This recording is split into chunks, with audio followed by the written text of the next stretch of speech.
नमस्कार बच्चों। आज के इस लेक्चर में आप लोगों का हार्दिक स्वागत है। आज हम पढ़ेंगे हिंदी प्रथम भाषा कुमार भारती में अखत कथ्यो न जाई संत नामदेव। आप मेरे नाम से तो परिचित होंगे ही। मेरा नाम है लक्ष्मी प्रमोद यादव। तो चलिए शुरू करते हैं संत नामदेव जी के इस पद से।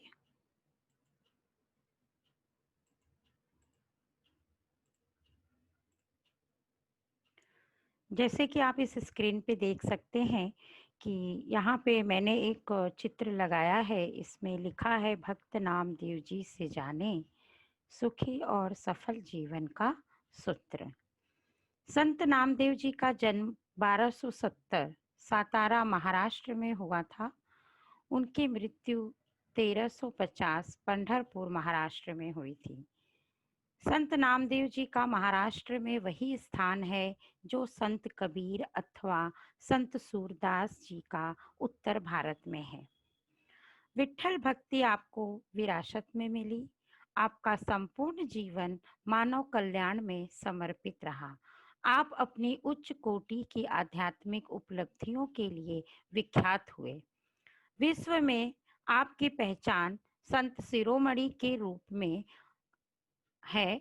आपने पंजाबी, मराठी और हिंदी में बहुत सारी रचनाएं की हैं। इनकी प्रमुख कृतियों के बारे में जानेंगे बच्चों। संत नामदेव जी की प्रमुख कृति है अभंग गाथा। लगभग 2500 अभंग इनके प्रसिद्ध हैं, जैसे कि भक्ति। आपने हिंदी भाषा में भी कुछ अभंगों की रचना लगभग 125 की है। चलिए हम पद की तरफ ध्यान देते हैं। संत नामदेव जी कहते हैं कि राम नाम सेती राम नाम बारी, हमारे धन बाबा बनवारी। इस पंक्ति में संत नामदेव जी ने बताया है कि श्री राम का नाम ही उनकी खेती बाड़ी है। राम नाम सेती, सेती अर्थात खेती करना। जिस तरह से किसान खेती में अपने फसल को उपजाता है और उससे उससे उसे धन की प्राप्ति होती है।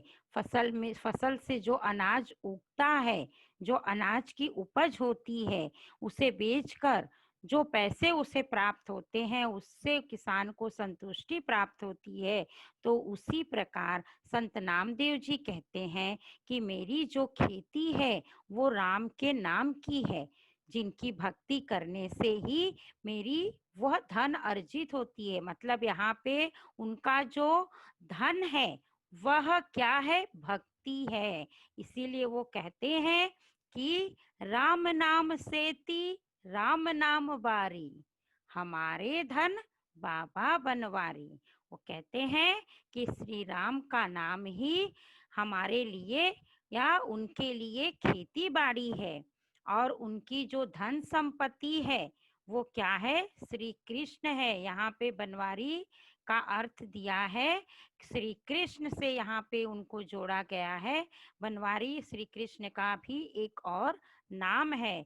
तो वो कहते हैं कि हमारे जो धन है वह कौन है? हमारे श्री कृष्ण भगवान। दूसरी पंक्ति में देखो क्या कहते हैं, या धन की देसहु अधिकाई, तस्कर हरे न लागे काई। यहाँ पर कवि कहते हैं, संत नामदेव जी अपने पद के माध्यम से कहते हैं कि श्री कृष्ण एक ऐसा धन है जो कोई भी चोर उसको चुरा नहीं सकता है। तस्कर का अर्थ होता है चोर।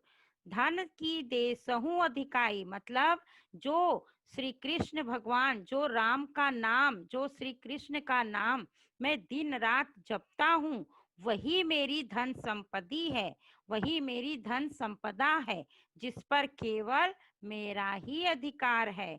और वह धन ऐसा है जिस पर कोई भी काई नहीं लग सकता है। जिस पर कोई, जैसे देखो बच्चों, ज्यादा दिन तक कोई भी सामान पड़ा रहता है तो उस पर किस तरह से फुफुंदी लग जाती है, काई लग जाती है। तो वो क्या कहते हैं कि या धन की देसहु अधिकाई, मतलब जितना सारा धन है, भगवान की भक्ति, धन का मतलब यहाँ पे भक्ति को दिया है कि जो भगवान की भक्ति है इस पर कभी कोई काई नहीं लग सकती है और इस पर केवल मेरा ही अधिकार है। तस्कर हरे न लागे कोई, और इस धन को, इस भक्ति को जो मैंने अर्जित किया है, इस पर केवल मेरा अधिकार है और इसे कभी मेरे पास से कोई चोर भी चुरा नहीं सकता है। दह दिसि राम रहया भरपूरी, संतन नियरे साकत दूरी। अर्थात यहाँ पर संत नामदेव जी हमें यह कहते हैं कि ये जो 10 दिशाएं हैं, इसमें केवल राम का ही नाम है। हम कहीं भी इन 10 दिशाओं में यदि जाते हैं तो हमें केवल राम का ही नाम सुनने को मिलता है। तो दह दिशि राम रहया भरपूरी, वो क्या कहते हैं कि यदि हम संतों की संगति में रहकर भक्ति करते हैं, पूजा अर्चना करते हैं, तो हमें हर जगह, हर दिशाओं में राम के नाम को पाने से कोई भी रोक नहीं सकता है। वो कहते हैं कि यदि हम संतन नियरे साकत दूरी, यदि हम संतों के निकट, संतों के पास में, संतों के संगत में रहते हैं, तो हमें भगवान से मिलने से कोई भी रोक नहीं सकता है। फिर देखिए नीचे की पंक्ति में संत नामदेव जी क्या कहते हैं, नामदेव कहे मेरे कृष्ण सोई, कुंत मसाहति करे न कोई। क्या कहते हैं संत नामदेव जी कि मुझे किसी भी प्रकार का भय नहीं है। क्यों नहीं है? क्योंकि मेरे साथ तो स्वयं श्री कृष्ण भगवान है। नामदेव कहे मेरे कृष्ण सोई, अर्थात नामदेव जी कहते हैं कि मेरे साथ तो हमेशा मेरे श्री राम हैं, मेरे साथ मेरे भगवान हैं, मेरे श्री कृष्ण हैं। जब वो मेरे साथ में है तो मेरा कोई भी कुछ भी नुकसान नहीं कर सकता है। कुंत मसाहति करे न कोई, कहते हैं कि कोई भी व्यक्ति मेरा नुकसान नहीं कर सकता है। देखो यहाँ पे इस इसमें ये जो अर्थ दिए हुए हैं, ये जो इसमें शब्द है, इन शब्दों के यहाँ पे मैंने शब्दार्थ लिखे हैं ताकि जब भी ये पंक्तियां आप पढ़ोगे तो इससे जो भी संबंधित शब्द हैं उसके अर्थ आपको यहाँ पे आसानी से मिल जाएगा, ताकि इसे पढ़ते समय आपको कोई भी दिक्कत नहीं होगी। देखिए इस पद में संत नामदेव जी ने क्या कहा है, राम सो नामा, नाम सो रामा, तुम साहिब मैं सेवक स्वामा। वो क्या कहते हैं, इस पंक्ति में संत नामदेव जी कहते हैं कि राम के नाम में और नाम के ही राम में वो दोनों क्या हो गए हैं, समाविष्ट हो गए हैं, एक साथ हो गए हैं। राम के अंदर ही नामदेव हैं और नामदेव के अंदर ही राम जी हैं। जैसे इस चित्र में देख सकते हो कि नामदेव जी जब उनकी भक्ति करते हैं तो उनके अंदर केवल श्री रामचंद्र जी दिखाई दे रहे हैं, और यदि हम श्री रामचंद्र जी को देखते हैं तो उनके अंदर नामदेव जी दिखाई देते हैं। इसीलिए यहाँ पे कहा गया है राम सो नामा और नाम सो रामा, मतलब दोनों एक दूसरे के पूरक हो गए हैं, एक दूसरे में ही समाविष्ट हो गए हैं। तुम साहिब मैं सेवक स्वामा, वो कहते हैं कि श्री रामचंद्र जी मेरे साहब है, मेरे मालिक है, और मैं क्या हूँ, उनका सेवक हूँ, उनका गुलाम हूँ। हरि सरवर जन तरंग कहावे, सेवक हरि तजी कहु कंत जावे। अर्थात वो कहते हैं कि देखिए, जैसे इस चित्र में मैंने लहर दर्शाने की कोशिश की है कि जिस तरह एक तालाब में लहर उठती है और लहरें कहाँ उठती हैं, तालाब में उठती हैं, तो उसी प्रकार यहाँ पे ये जो सरोवर है, इसको ये जो सरोवर है इसको हरि के साथ जोड़ा गया है। और जन यानी कि हम सभी भक्तगण वो किस प्रकार है, लहर के समान। तरंग का अर्थ होता है लहर। तो वो क्या कहते हैं कि जिस हरि हरि है, हम हरि का नाम लेते हैं, तो उनके जिस तरह से तालाब लहरों से दूर नहीं हो सकती है, उसी तरह हम भक्त जन भी अपने हरि से कैसे दूर हो सकते हैं। उन्होंने कहा है कि तालाब और लहर जिस तरह से एक समान है, उसी प्रकार हरि और हम भक्तगण भी एक ही समान है। हम दोनों एक दूसरे से दूर नहीं रह सकते हैं या अलग नहीं रह सकते हैं। वो क्या कहते हैं, देखिए अगली पंक्ति में, सेवक हरि तज कहू कंत जावे। वो क्या कहते हैं कि हे प्रभु, हम आपको छोड़कर कहीं और कैसे जा सकते हैं और कहाँ जाएंगे। हम भला आपको छोड़कर कहीं भी जाने वाले नहीं है, क्योंकि जिस प्रकार तालाब से लहरें अलग नहीं हो सकती, लहरों से तालाब नहीं अलग हो सकता है, ठीक उसी प्रकार प्रभु आपसे हम अलग नहीं हो सकते हैं और हम आपको छोड़कर कहीं और क्यों जाएं। फिर वो देखो, उन्होंने एक और उदाहरण देते हुए हमें समझाया है कि हरि तरवर जन पंछी छाया। जिस प्रकार इस चित्र में देख रहे हो कि एक पेड़ है और वहां पर कुछ पंछियों ने अपना घोंसला बनाकर वहां पर रहते हैं।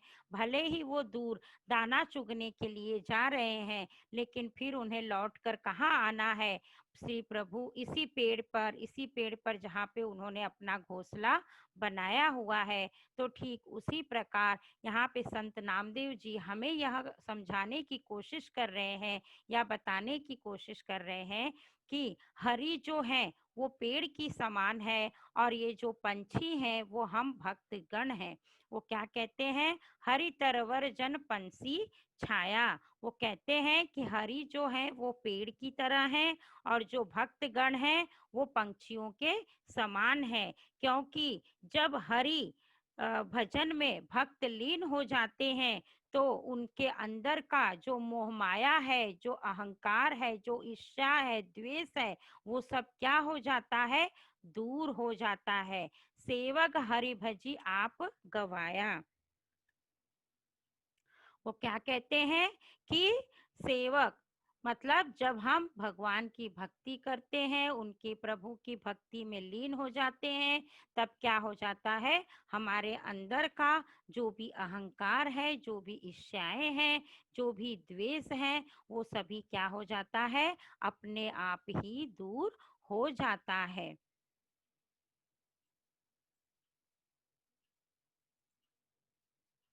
देखिए बच्चों, अब इस वाले पद में संत नामदेव जी क्या कहते हैं, जन नामदेव पायो नाव हरि। क्या कहते हैं, जन नामदेव पायो नाम हरि। वो क्या कहते हैं कि भगवान का नाम लेने से हम क्या हो जाते हैं, प्रभु को पा जाते हैं।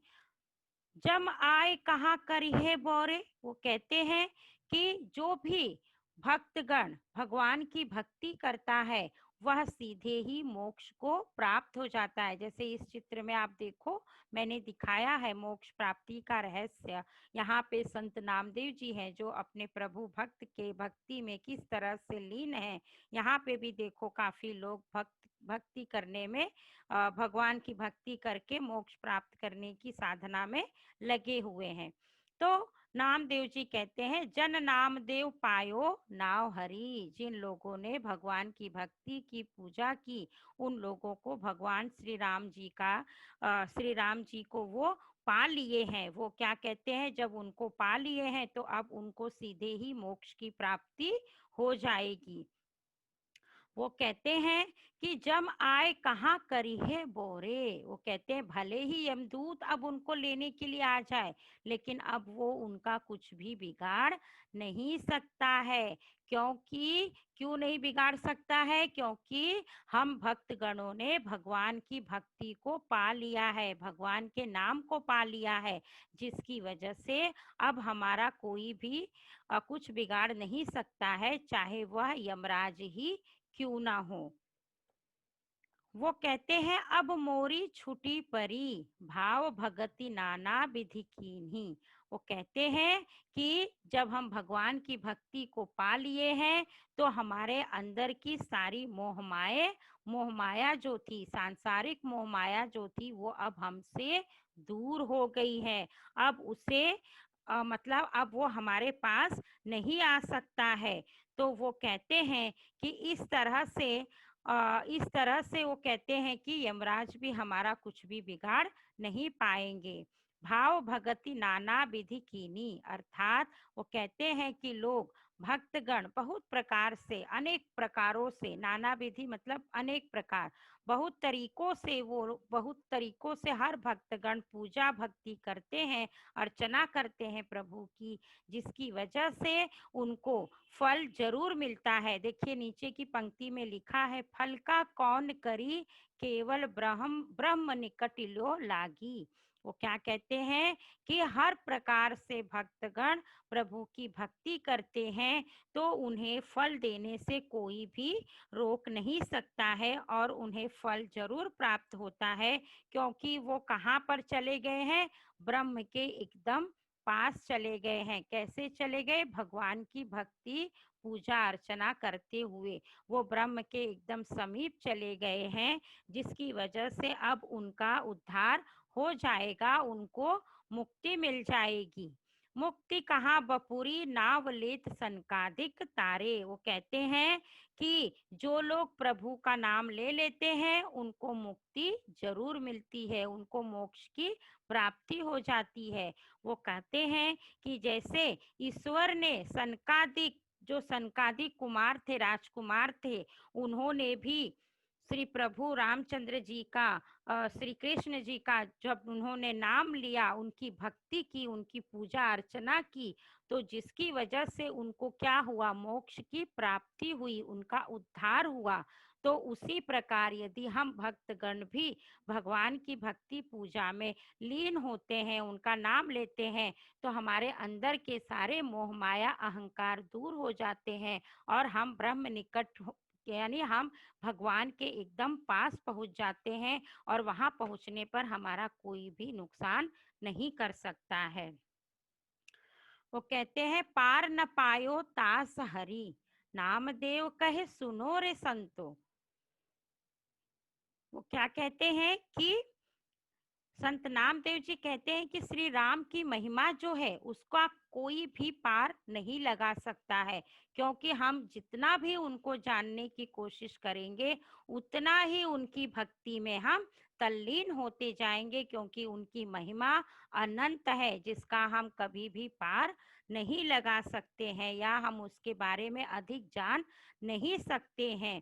नामदेव जी कहते हैं कि सुनो रे संतो, ये सारी बातें अब मैं समझ गया हूँ, तो अब तुम भी इसे समझने का प्रयास करो और भगवान की भक्ति करो, जो कि उसी से तुम्हें मोक्ष की प्राप्ति होगी। नामदेव कहे सुनो रे संतो, अब मोही समझी परी। वो कहते हैं कि मैं अब सब कुछ समझ गया हूँ, मुझे सब समझ में आ गया है। इसीलिए कि क्या समझ में आ गया है कि भगवान की भक्ति करने से ही हमें मोक्ष की प्राप्ति होगी। ये जो हर बार संसार में आने जाने का जो मार्ग बना हुआ है, इससे मुझे मोक्ष प्राप्ति मिल जाएगी, इससे मैं मुक्त हो जाऊंगा यदि मैं दिन प्रतिदिन भगवान की भक्ति करता हूँ।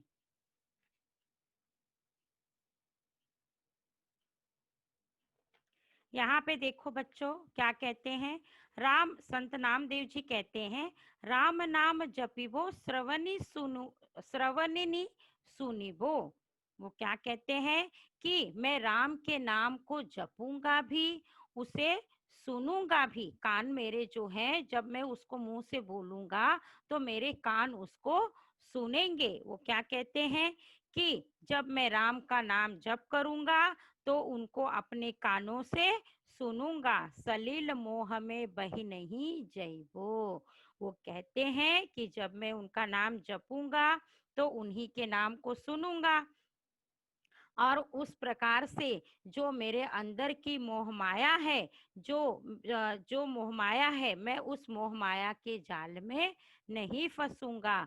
क्योंकि वो जो मोह माया है वो क्या है कि मुझे भगवान की भक्ति से दूर कर देगी। इसकी वजह से मैं केवल भगवान के नाम को ही जपूंगा और उसको दिन प्रतिदिन अपने कानों से सुनूंगा।